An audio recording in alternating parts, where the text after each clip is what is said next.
What's up, y'all? I'm Lisa. And I'm Lonnie. And this is A Whole Mom.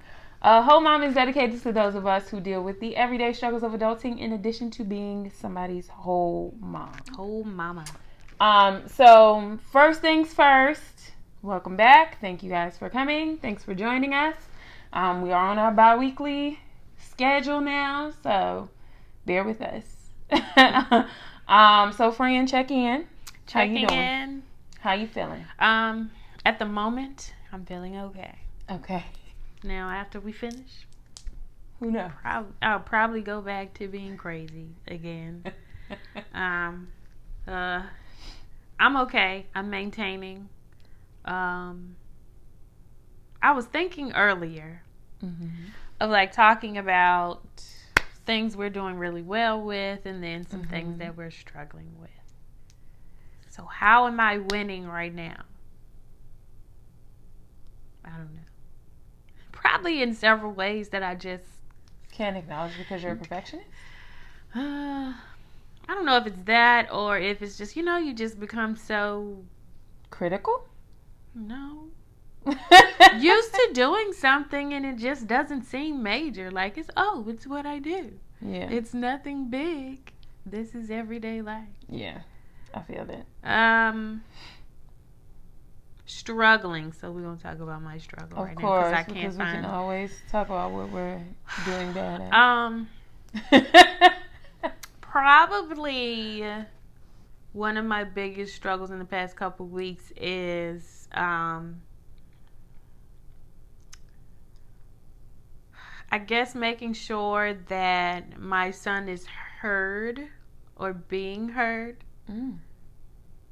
If he tells me or if he says that I'm not listening or that I don't listen. So making time to spend with him individually so we can work on this so he doesn't feel that way. Just been a lot of back and forth stuff. That can be hard. I know, we're all transitioning back into school, back into some of the old routines that we had before. And it's been a while since we had some of those routines. I had a kid that was all virtual last year. So, going back to middle school, this is your first year in middle school, but it's not the first middle school year. First year. In the school. But so far that seems to be going pretty well, pretty decent. Okay. We haven't had a lot of struggles with bedtimes. Kids thrive off of routines. They do. My youngest more so than my oldest. My oldest, he's probably more like me and he just be winging it and does a good job.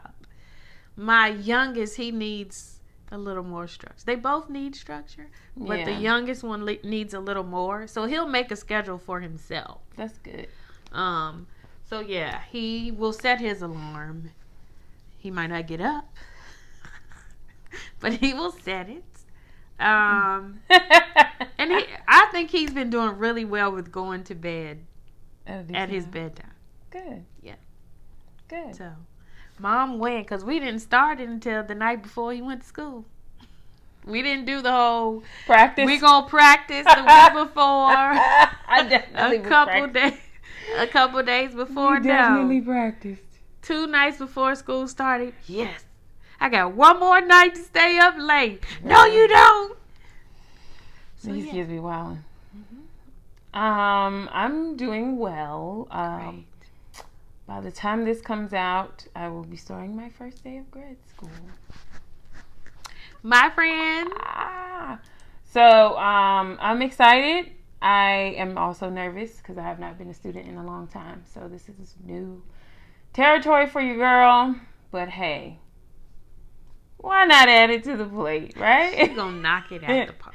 Let me tell y'all, initially, first of all, I've been supposed to apply for 4 years. But then I told my therapist about it, and she was like, oh, okay, well, you need to do it. So I put it off.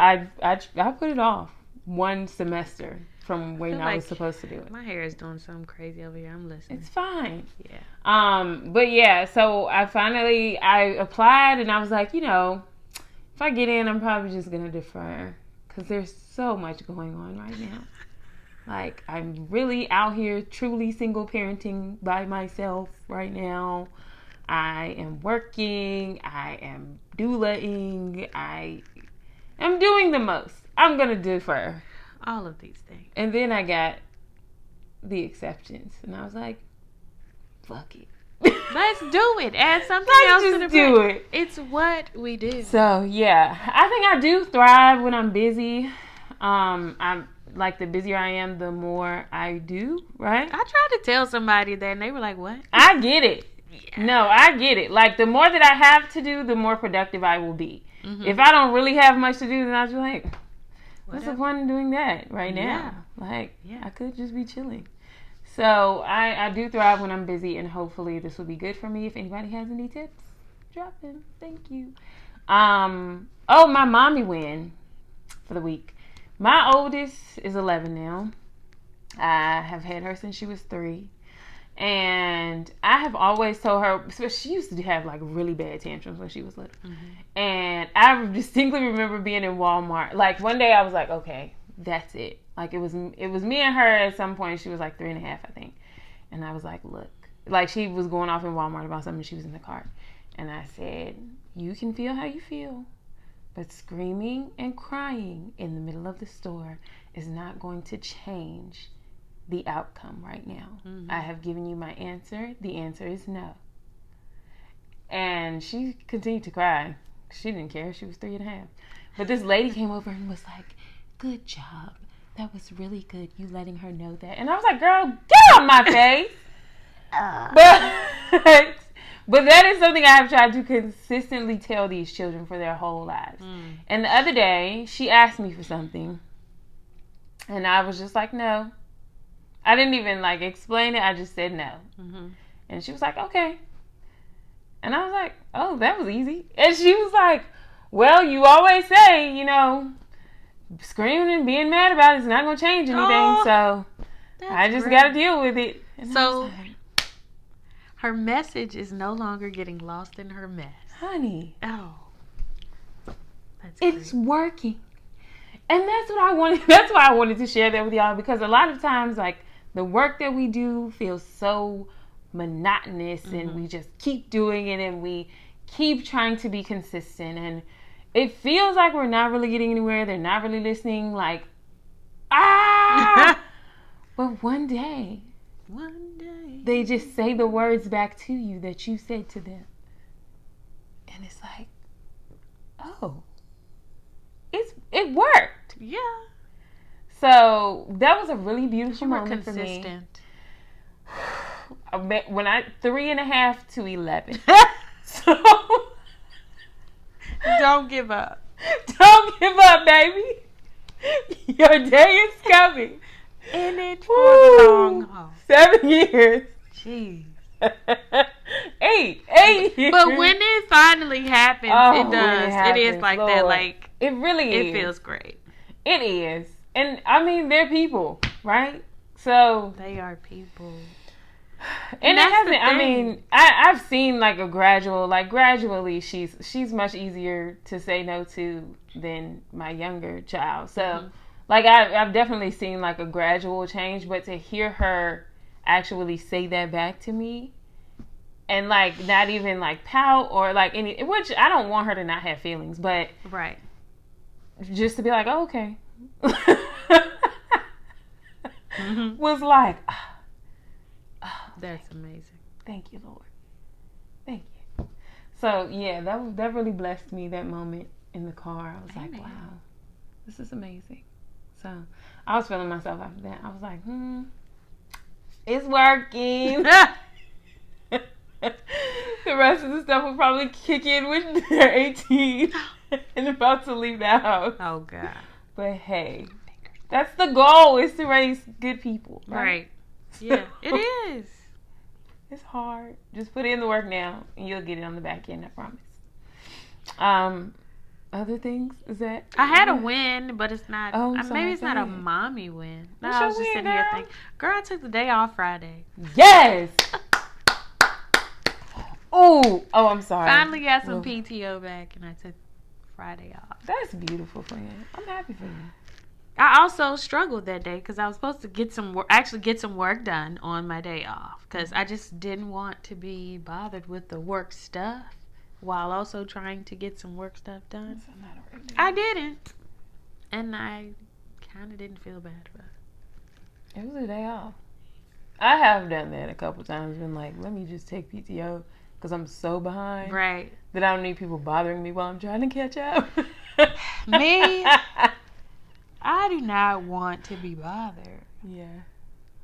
And I mean that in the nicest way. Like, I mean it the way I say it.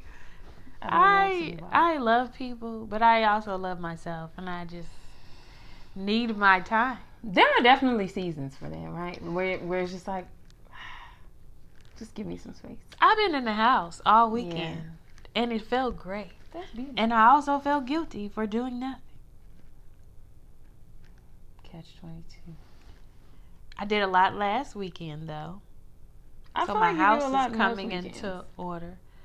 Yeah, I was at home, kind of, for the most part last weekend. But I spent that time, like, decluttering. So I was able to take this weekend and not have to, like, do a bunch of cleaning and stuff like that. So that was great. One thing I'm not going to do on the weekend is clean. I'm going to do it. I be cleaning, like, at nighttime. Yeah. Right before I get ready to go to bed, I'll just get an urge to straighten up some stuff. I clean when I'm anxious. I do. I also clean to avoid doing other things. You know, ain't nothing like finding some other stuff that you was supposed to do to keep you from doing something you supposed to be doing right now. Honey. It's crazy. Honey. I feel like, Lord, let me go ahead and do this. Any of our other crazy mom friends clean or do like weird things when you're anxious, feeling overwhelmed? I definitely did. One night, I went in the kitchen and I was just cleaning up some juice that the kids had wasted on the counter. Started thinking about some stuff, family stuff. I ended up mopping the floor, washing all the dishes. Like, the whole time you occupying your brain. Yes. Thinking about, that's how it be. Whoo, child. Oh, I did. Okay, so today we wanted to, like, get into some questions we've been asked and, like, address some things that have happened for people. But before we do that, I did want to share quickly because I saw this and was like, oh, I need to tell people about this. I saw something on Instagram today, and I wish I remember whose page it was. But it wasn't even anybody that I know. I just, you know how that happens. You just stumble upon something. But it was like, basically, it said, I used to think that healing meant that I was learning to, or that I was becoming strong enough to deal with everything. But now I realize that it means, what does it mean?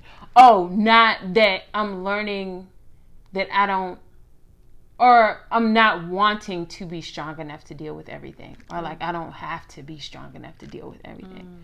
And I was like, or dealing with everything all at once. Honey. And also I would add to that I am learning to not put myself in a position where I have to deal with things. Right? So recognizing, like, really being honest with myself about what bothers me. Yeah. And being like, no thanks. I am not saving everyone because that's not my job. Yeah. Just walking away from the things that are not serving you, that are not working for you, that you do not need to be a part of. Everything and everyone is not your assignment. No. And a lot of stuff will cause you more harm than good. So, yeah, the discernment. I saw another meme the other day. Yeah, that really blessed me. I saw another one the other day that was like, courage is doing something even though you know you like may get hurt or it may go wrong. And it was like stupidity is also the same thing. And that's why life is hard. And I was like, that's real. Because we have to have the discernment to like decide, okay, is this a courageous move or is this a stupid move? Right? That's mind blowing.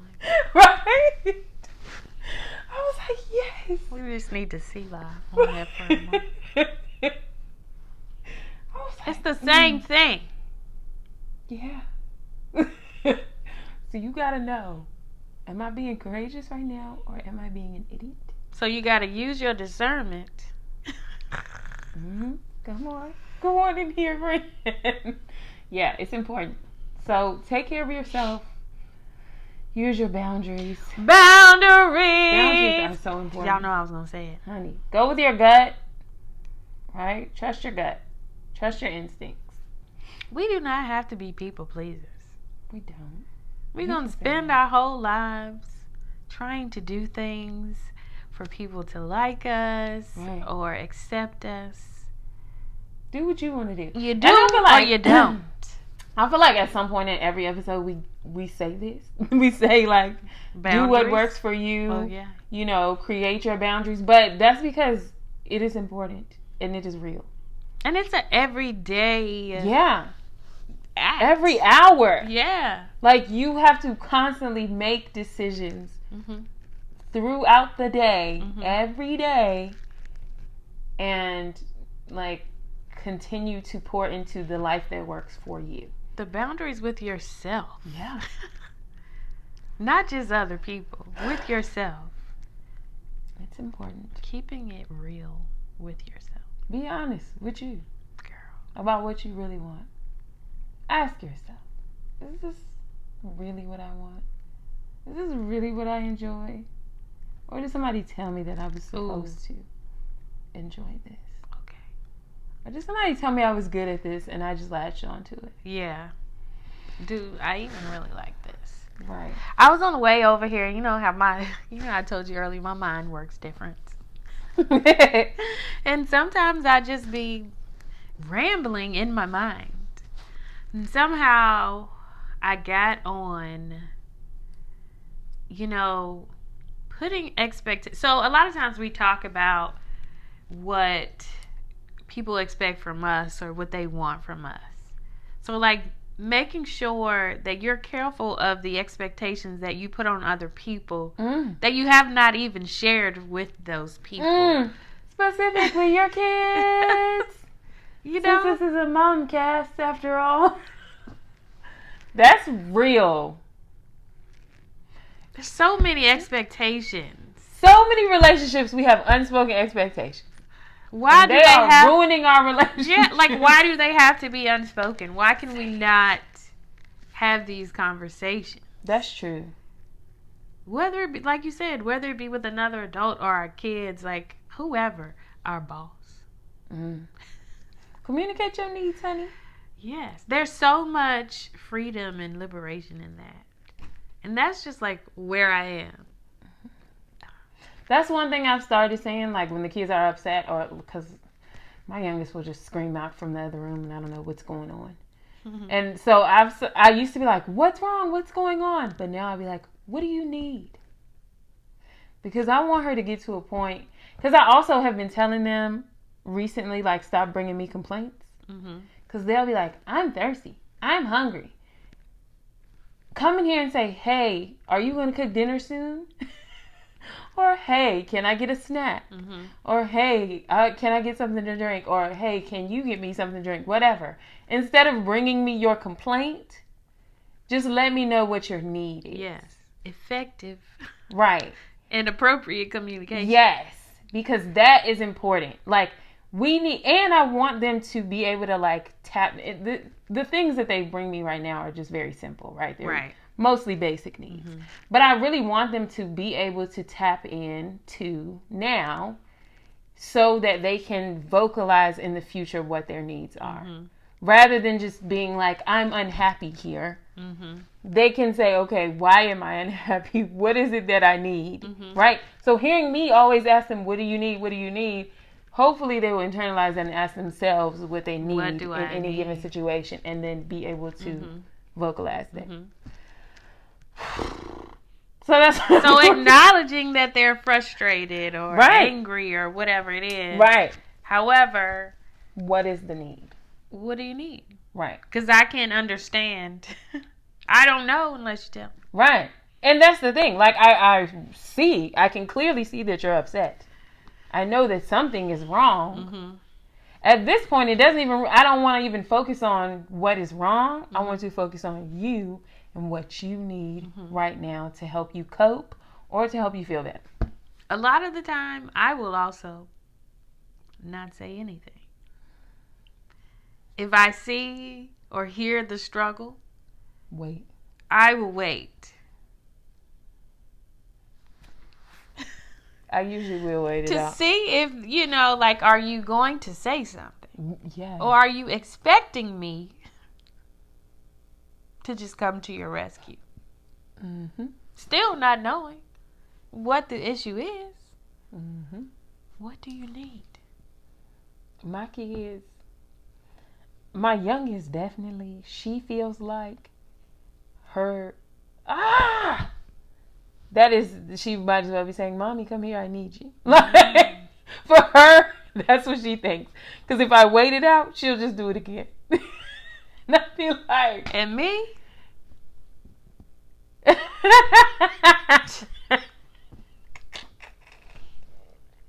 Mine are older. That's what I'm starting with her. Because she's so stubborn. God, she's stubborn. What is she? She's a Gemini. She might as well be a Taurus or a Leo or something. Because she's so stubborn. Oh, that child. She's great. Yeah. Love her. But she will put me through it. Okay.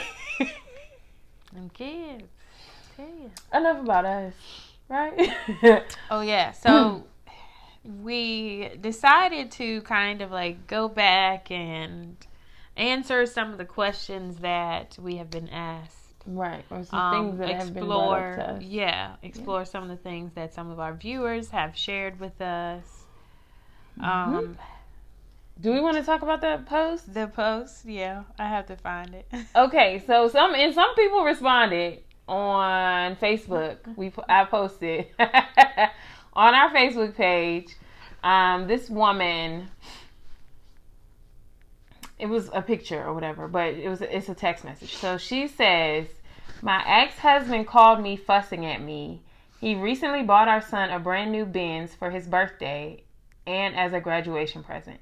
My current husband had to get to work, so I told him to take my son's car because I had a couple things to take care of and needed the Altima today. He ended up dropping my son off at practice and told him to call me when he was done with practice so I can go pick him up.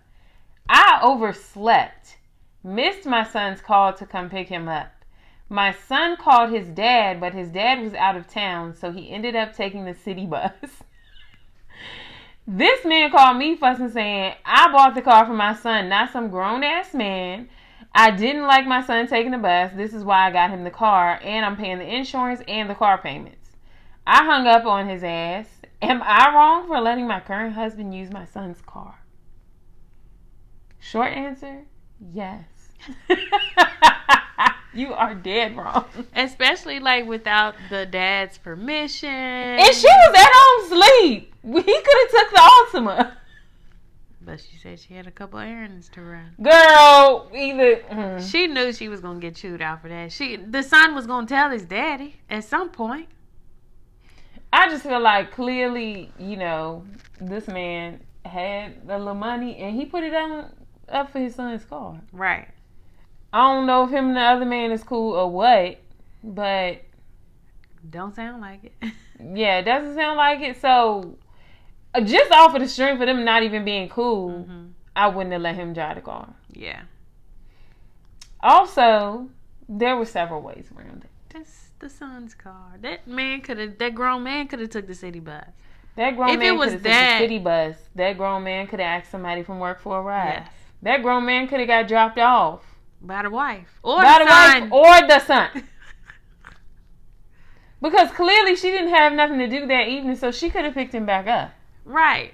She just had a couple of errands. It just sounded dumb. She's dumb for that. And whoever she sent that text message to, I hope they let her know that she was dumb for that.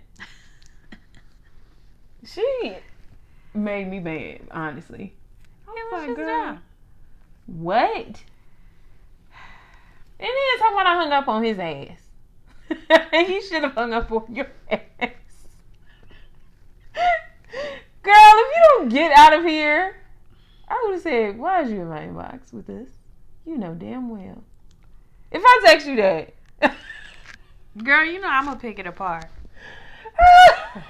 Y'all need to keep it real with your friends. Tell them when they wrong. For sure. Because that was wrong. Okay. It was. A real person. Real person. So. And that's with a story. A story that has been shared with us. So someone shared, I had a similar situation. So they were commenting on one of our episodes. I can't remember which one it was. What was the situation? I was in a relationship with a woman who had a child that wasn't mine. But this person treated the child like his own. And he said, I didn't ask the child to call me dad. It just happened. Maybe it was because my son called me dad and she couldn't. But her mom and auntie had a conversation with me saying, I don't think it's right. She called you that, but I never asked. I was really hurt by the conversation and things went downhill from there. What are your first thoughts, Ryan? So my thoughts are that I feel like if I was dating someone who had a kid that wasn't mine, this kid called me mom, I feel like I would like say something to the kid. What would you say? I don't know. I guess it depends. Not like in like a mean or rude I know, way. but like, how do you even? I don't know. Like, ask, like, did you just call me mom? I don't know. But I feel like I definitely have to have a conversation with the dad. Either way, whether the mom was involved or not, I feel like I would have to have a conversation with the dad to say, hey, this happened. I don't know. Yeah. So this happens because if the mom is there, the mom is involved, then I'm sure the mom would feel some type of way about it. So maybe not just mom, but if, Mama Lonie or something like that, that might be different. I feel like kids most of the time ask, though. I don't know. So this happened to me in real life. My oldest, we've discussed, she's not biologically my child. I think she was probably about, maybe she was about to turn 5. She was probably like 4.5 when she started calling me mom. And it was actually at my baby shower the first time she said it. For my youngest. And so everybody was there and everybody's excited and, you're pregnant. Gonna be a mommy. Did you cry? And no, I just was like, I noticed and then it like took me aback. Cause I was talking to somebody and she was just like, mommy. And I was like, what? But and then from that point she just started calling me that. And I did feel like it was because she knew that this new baby was coming and she was like unsure about her space. At that point we had, spent 6 months by ourselves because her dad had been to jail and so it had been me and her. You were her mom. It had been me and her for like a year and a half. And there was no other. Yeah. I feel like that is different. But I think at that point her mom was kind of, I don't know, but I'm honestly not sure where things were at that point. But yeah, that happened and I was just like, okay. I had taken care of her as her mother. Right. It was just us, literally. for 6 months out of that year and a half. And I don't think, though, I feel like them pulling him aside and having a conversation with him, like okay, so that's another thing. 2 people had a conversation with you, not the person that you're in a relationship. This person and the aunt. Yeah, they felt like it was that serious that they needed to be like, hey, this is an intervention. And maybe that was a lot. Maybe that is part of the hurt. It also depends on like how the conversation, like the wording that was used, the tone that was used, like how did you approach this? And it sounds like, because he said they were like, we don't think it's appropriate that she call you that. But I just feel like, okay, what you want me to do? Like, so there also has to be a conversation with the kid too. Yeah. Because I feel like at one point her dad did try to start referring to me as Lisa. Like he would be like, ask Lisa this. Or like when he was talking to her. Because with my youngest, he'd always be like, ask your mom this. Or let me talk to your mom. But with her, at one point when he was trying to be particularly petty, he was like, give the phone to Lisa. Like making sure that he addressed me as Lisa to her. So that she would start calling me Lisa again. But that never happened. She was like, no. I mean, I really think it depends on the situation. It sounds like they should have maybe had a conversation with the child, especially them being her biological peeps. Instead of like pulling him to, like, were they trying to tell him that he needed to talk to her? Because no, I don't think so. I think that would have just made things harder. That's not what I got from it, but I really don't know. Or were they just letting him know that they were uncomfortable? Which is just like, okay. Girl, what they got to do? We don't have all the deets. Yeah, we don't have all the deets. But I feel like that was extra. Either way, I do feel like it's a hard situation. It is. It's awkward. And I feel like if he was comfortable with it, then whatever. But then if he's uncomfortable with it, then that can be hard to address. Especially if her mom didn't have an issue with it. That would have been weird. If he was uncomfortable, but the mom was like, yeah, sure, you can call him dad. Yeah, I don't know. Like, my wheels are turning. Like, could you say, like, if you hear the kid say that to you, or I don't know. What do you say? Maybe I just know. Dad? No, you're not my dad. Because I feel like that's the mom's place to be like, right. No, call him Johnny. Yeah. Or at least just have a conversation with your child about why they feel the need to call this person dad. Yeah, like, you're the one that has the relationship like with this asking kid. The question. Yeah. But I don't know. I just feel like little kids say, they might say. Also, we don't know the age of this child. I was thinking about that too. Oh, they gotta be young, because big kids don't do that. No, like, I feel like, when they're a little bit older, they may ask. Maybe. I feel like most of the time they're just like, what's up, Greg? Can I call you this? Or, like, maybe even, like, navigating different nicknames or something for a step-parent. Yeah. I don't know. And, yeah, they probably should have approached it differently, I think. I'm new to this, so like, yeah, my kids are their dad's first kid, and so like thinking about, yeah. What about with your oldest and his siblings? When you were dating your youngest child's dad. Oh, he never called him his dad. His dad was also super involved. Yeah, like, I think it depends. Clearly, this child felt some sort of connection, or maybe they just felt like, okay, he's here all the time. This kid, the other kid is calling him dad. This might have been a small child. I don't know. Definitely, and it sounds like the child probably felt left out, which was why I was like, that's probably how she was feeling. That's how I felt at the baby shower. I was like, she probably feels left out. We taking all these pictures with the little bump, and which she was in the pictures though, but still, like, she was like, oh, I'm solidifying my place in this. Right. You know what I'm saying? I have had conversations though with my friends, like they're married now, or, even when they were growing up, they knew who their parent were, whether that parent is still here, whether that parent is involved or not. But, like their thing is they're not going to call someone else dad. I think that you got to consider whatever your co-parents' boundaries are regarding that, I guess. If you have a co-parent. So let's say that ding, ding, ding. The other parent is no longer on earth, or just like completely uninvolved. Like who your other parent is. This is not your dad.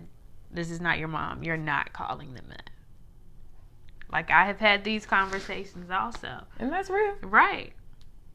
It just depends on the people. Yeah, I think it can be scary for me. Like, I understand kind of where the mom and the aunt were coming from, because sometimes that's scary, especially if you, like, they're not married, they're not, whatever. Like, we don't know how permanent this situation is, so I don't want my child getting attached. But it just is a conversation that you need to have with the child.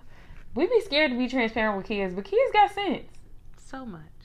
We can't just assume, like, oh, they're too fragile for such and such. Nah. A lot of times we take too much away from our kids, and we don't give them the opportunity to address things. And we also have to, a lot of times our kids are put on the spot, right? So having those conversations, letting them know what's up, so they can know what to tell their loudmouth friends when their friends ask, who is that? Yeah. She's not my mom. My mama little friend.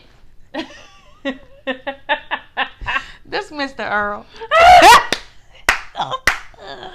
Oh my God. Okay. It's Jamal. Mr. Craig. Okay. We gotta talk to these kids, y'all. We gotta let them know what's up. Be honest with them. I think that would have been a great place for even like all of them to just sit down. Cause my kids gonna want to know, what's up, Mom? I mean, is that your boyfriend now? Thanks. Kids is nosy. Cause like we at the point now. You see my accent changing up and stuff. Like we're out here dating, right? If it gets serious, these kids want to know. They do. So that forces us to have those intentional and meaningful conversations with our partners. We got to have these conversations with our kids, the co-parents, all that jazz. How exhausting. You got to be a whole grown-up out here. Yeah, there's so many, like, remember back in the day when you could just date somebody and didn't have to tell your business to anyone? Yeah, because our parents just didn't feel like they had to communicate with us. I'm just talking about, like, when I was younger and I just dated people and I didn't have to say anything to anyone. Oh. When you didn't have kids? Yeah, I don't know nothing about it. When I had no responsibilities or obligations to let anyone know anything. But now, like, literally the people in my life affect their lives. Right. Even if they don't see them or even if, like, it's still going to affect their lives. The time that I'm spending, the whatever. If I'm sad or whatever. I used to feel bad, like, my kids ask where I'm going. And, like, I just be like, out. Because I'd be like, I'm finna go out. Yeah. But, I guess the more, you spending time with this one person and, like, you bring them around or whatever, you can say. Yeah. They're older now, too. I'm like, I'm going on a date. Yeah, I will say that. I decided that I want my dating life to be a cautionary tale to them. So I'm pretty transparent with these kids. They're younger, but I'm still pretty transparent with them. Right. Like, oh, I have a date. Oh, that didn't work out because XYZ. I went on one date with this person and I realized that he blah-de-blah-de-blah. And so I'm never going on a date with him again. I don't necessarily explain. My kids they're going to pick up anyway. They'll be like, oh, I figured y'all weren't talking anymore. Yeah. Or, they know my friends, my guy friends, my girlfriends. So I'll say I'm going out with such and such. Yeah. So like, if felt they like my people, I bring them around. I think once I like started actively dating, it felt important to me to explain, because I want them to feel empowered. Like once they start dating too, like that's what I'm thinking about. Is like once they start dating, I want them to feel like, okay, this is a deal breaker. Right. So I'm going to walk away from this clean and clear. And I didn't like such and such. Yeah, that was particularly why I shared that experience, because it was awesome. Some stuff that I just really wasn't down with, some views that he had about his own people, child. Talk about internalizing things. But I was like, you know what, guys? This is really important to me. And that was something that we didn't necessarily agree on. And I realized that at dinner. And so I am never going out with him again. That's great. And they didn't even know this person. I just, was like, because they'll be like, oh, how was your date? No. It's like, well, actually, sucked. So, yeah. My kids might ask that, but they don't really care. They just making small talk. They're just saying things. That's sweet. They want to know That's sweet. When you going to be back? Talk with you. What time you coming back? Girl, because that's really all that they care about. Them kids, honey, need to know where their mama at. And then my kids don't even be really wanting to kick it with me. They just want me in the house. Bruh. These kids do not care. Yeah. They just want you somewhere around. Ooh. Battery almost died. Somewhere. Yeah. They want you to be available to them. They just want your presence. Yes. Yeah. That's what it is. That's what I've realized. Is that, because once I get home, they're just like, oh, hey, girl. Playing the video game. They need to know that you're mine. Yeah. That's what it is. They're possessive. Yes. Yeah. Whatever. They finna learn. All right. So we had another question. Someone who was not sure how to co-parent when, as a parent, you don't feel safe around that person, the other co-parent, nor having the child you share in common around that person, unsupervised. So they feel unsafe around the person that they're co-parenting with, and they feel like their child is potentially unsafe too. Right. So, I guess, that's hard. So, like, you don't feel safe. You also don't want to leave your kid with the other parent unsupervised. How do you navigate that? Court. Could you... that, too. Yeah. But, like, even when you go to court... So, having someone else supervise it is what you're saying? Like... I'm saying, yeah, I guess so. Because it depends on why. So the court will handle it a variety of ways, right? Yeah. Because it depends on why you feel unsafe. So court can be a gamble. Because even in situations where there has been like intimate partner violence, the courts will still give the violent person visitation. Yeah, visitation rights. That aren't so that necessarily may not supervised. Right. So that may not necessarily stop that. Like, and I'm not assuming that this is infant partner violence, but that is the situation most of the time when people feel unsafe with the other partner. But if it's like, I'm also thinking about like substance abuse or something like that, where you feel like your child may not be in good hands, or maybe just like decisions that this person is making, or people that they have around, or, whatever. Could there be a third party supervisee? So if you take that to court, most of the time what they'll do is like send somebody out to make sure, to check on what the situation is, right? And you could get potentially a third party supervised visitation. And maybe that third party member could be a family member. Yeah. That is true. Possibly. This could go so many different ways. Yeah. I mean, if honestly, the person that I am, I would try to do behind the scenes stuff. Where it's like, first, look, grandma, you know the child you raised, and you know how they be acting.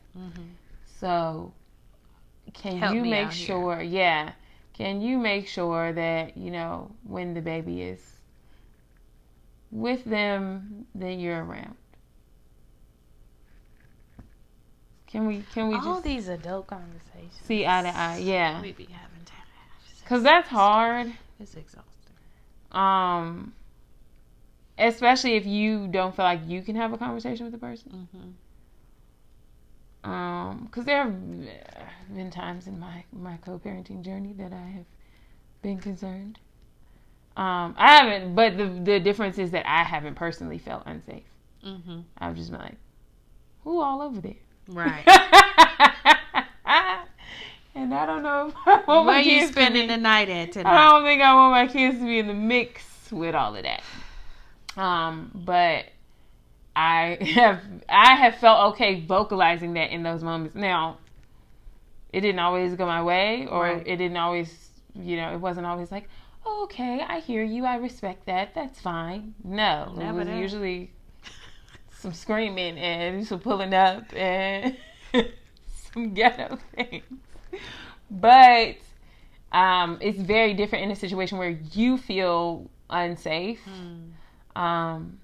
Because you're not as willing to address certain things. It's hard. Yeah. I just feel like some situations you can't, you gotta get some legal stuff in place. Because there's really nothing else you can do. And then, honestly, even sometimes then, once you get legal things involved, it might not go. It still might not go your way. Yeah. But I do think that a lot of times, because she mentioned like trust and some other things, I think sometimes we have to like do the internal work of like figuring out what, because if it's not, I mean, obviously with like intimate partner violence, or if there's concerns about substance abuse or like these extreme things, it's pretty clear that there's a problem. But if there's other stuff, it may be something where you need to do some introspection and figure out like why you feel uncomfortable with this person. Right. Why do you feel your child is unsafe? Is your child actually unsafe? Are you just worrying? Because there were times because of the relationship between the two adults. Right. Yeah. So a lot of the time things can go wrong between the two adults, but neither parent would put the child in harm's way. Right. Not saying that this is the case in this instance, but sometimes it is. Yeah. Yeah. So that's a hard one. Ask yourself all the questions. Yeah. I think it starts off with having a conversation with yourself first, and then deciding what you think the best route is to address things for your family. Right. Because you're going to have to deal with this person for a while, more than likely. I'm over here rocking like we in church. Sorry, y'all. And then the last one that I have. So, a parent struggling, trying to figure out how to move and navigate life with a toddler. Without the support of relatives. So sometimes we're not going to have those relatives. Child. So, I'm big on creating your tribe, your village, whatever you want to call it. And I think a lot of times that means us getting up and getting out of our comfort zones. So if that means like joining mommy groups, daddy groups, play dates, going to the PTO, just like being really involved. I can remember like when my kids were younger and in school and like going to all the little different events and back to school nights, birthday all those parties. Things. Yeah, at school. You meet great people. Like the people that your kids are drawn to, like have conversations with their parents. Yeah, those play dates. Yeah. Can come through in the clutch. Because everybody's not like Lisa and just wants to. Well, also, I don't really like people. She loved me. And she came for me. She came and got her friend, y'all. And now we can't get rid of each other. But I really like. I used to be really great about meeting new people, or at least like for a little while. Mm-hmm. Like that. That's where I thrive. Is that I can like go out by myself and meet people and have a great time. But then afterwards, I don't really want to talk to them anymore. But when you are trying to build but when you're trying to build a support system and you're trying to like create real deep connections with people, that can be hard. But it's really just about being intentional and like thinking about what you need in your support system, the type of people you need, and where you might find those people. Those people that may not be blood related. Yeah. So just figuring out what supports do exist for you. Like even though you don't have family, maybe you have a friend, a couple friends that you feel like you can trust. But then like looking at, your kid's school. Who are the kids that they really like? Right. Or people are posting everything on Facebook. As Facebook, hey, I have a such and such year-old. Mommy groups on Facebook are good. Like social media mommy stuff. Somebody actually just posted today in this group that I'm in, and it was like, hey, I'm new to the area, blah, blah, blah, blah. People be making friends in that group for real. So I would say using stuff like that. I like going to yoga stuff. Yeah. You're bound to find someone. You gotta go out. You gotta do things. And maybe they're not a parent. Maybe they're an auntie or an uncle or something. And they are really involved with their niece or nephew. And, because you really got to put yourself out there. Yeah. Sorry. But it is true that, like, once you're a parent, obviously all my friends, I don't feel like need to have a relationship with my kids, but I think I want to have people who can support me as a mom. Yeah. And then I want to have people who will support me in getting wasted. As Lisa. As the woman. So, but yeah, I think it just has to do with, like, building your tribe and, like, figuring out how you do that. And sometimes your support is not free, right? So sometimes you might have to hire a babysitter. But like figuring out, does that work for you? Is there like what do you need to do? Because you also like, obviously you want to have support as a family, but then you need support just as a person. Because you're a person. Right. And we are social creatures. And I feel like we all like have these people on social media that maybe we admire or that are inspiring. Hit them up. Hit them up. Just do it. I made a post one time like, look, if I hit your inbox, don't think I'm trying to holler at you. Like, I just want to be your bestie and hang out with you because I think you're cool.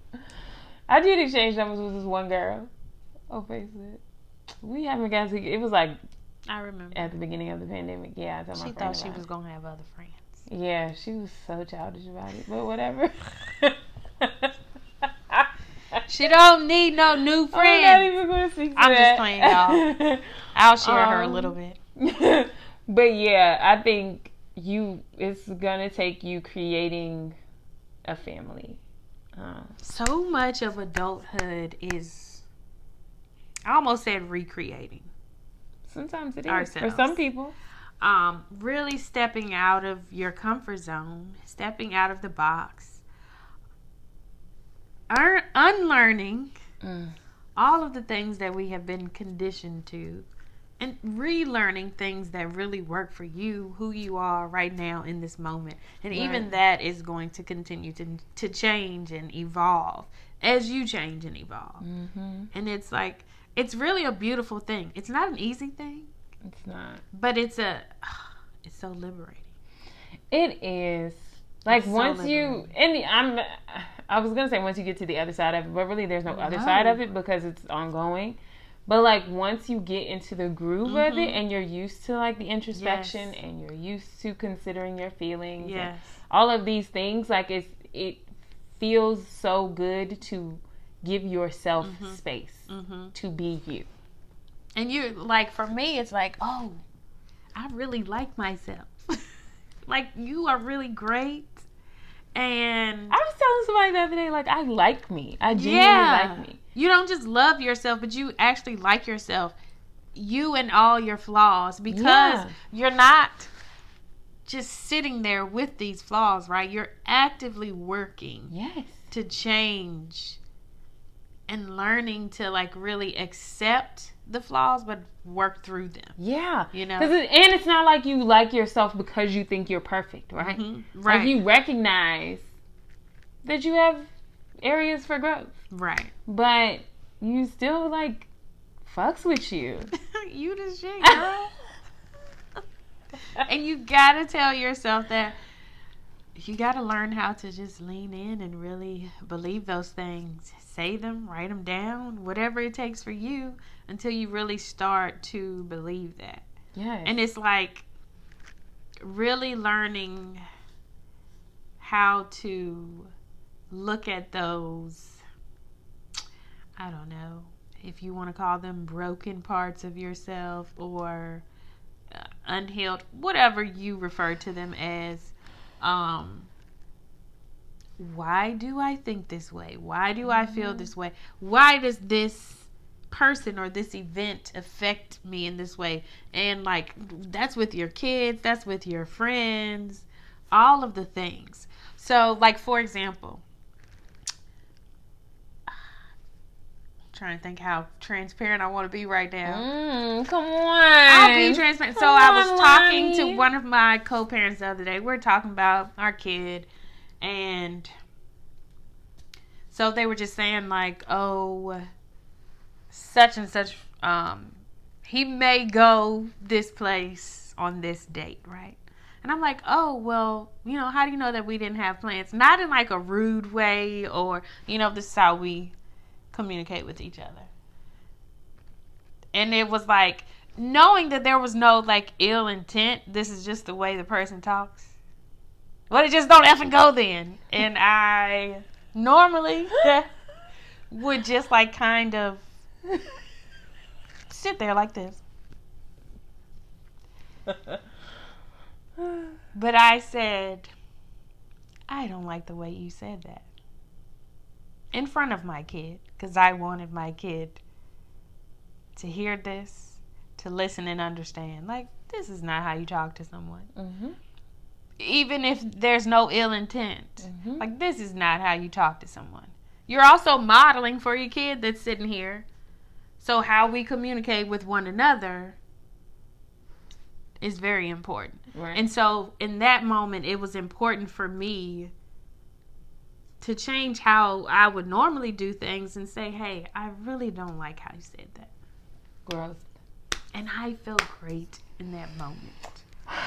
It feels so good when you speak up for yourself. It's amazing. And amazing things can happen when you do that. Advocate for you. Okay. You are worth it. I think people are either going to be shocked or inspired. Period. And respect it. They're either going to respect it and move on, or respect it and change so they can continue to stay in your space. Yeah. Okay? And if they don't respect it, then... Right. Teach people how to treat you. Bye. Because you the shit. And you deserve to be treated the way that you want to be treated. Okay. You're amazing. Remember that. My friend. Yeah. I've been really feeling myself recently, so don't excuse me. Okay. Surround yourself with other people that really feel you too, okay? Come on. That is amazing. You need friends that affirm you. Okay. I don't even know how we got here, but we here. Somebody needed this today. Come on. A word. We love you. We hope that you are learning to love yourself, to like yourself. And how to show yourself love. Sometimes I still am learning that. Because I be tired and I be like, girl, look, I know I said we was going to comb your hair, but we going to go to bed. So, yeah. Yeah. That's how I be. Be kind to you. Okay. Love you. Love yours. Yeah. It starts here. And it expands out. Get yourself at least 5 affirmations. Write them down. Read them every day. Put them on your mirror. Put them somewhere you're going to see them every day. Say it. Mm-hmm. Believe it. Receive it. All of those things. I'm willing to do what it takes to heal. Okay? Because I deserve it. You are worthy. Yes. Period. Yesterday, today, and forevermore. I ain't even gonna get into all that. I'll tell you about it later. But do you have something you want to share with the people? I'm not gonna share with the people. Maybe we'll share with the people next time. But I do want to tell you about it because it blessed my life. Okay. We're going over time, so we love you guys. Yes, thank you. We hope that we have answered some questions for you. Yeah. Maybe inspired you a little bit. Yeah. If there's more questions, drop it. Email us. Leave it on our social media. Mm-hmm. You know what to do. We're out here. Thank you, guys. Okay. Like, follow, subscribe. All of that good stuff. At aWHOLEmom Show on everything. YouTube, Facebook, Instagram, and Gmail. Follow us. Yes. Thank you, guys. Bye. Bye.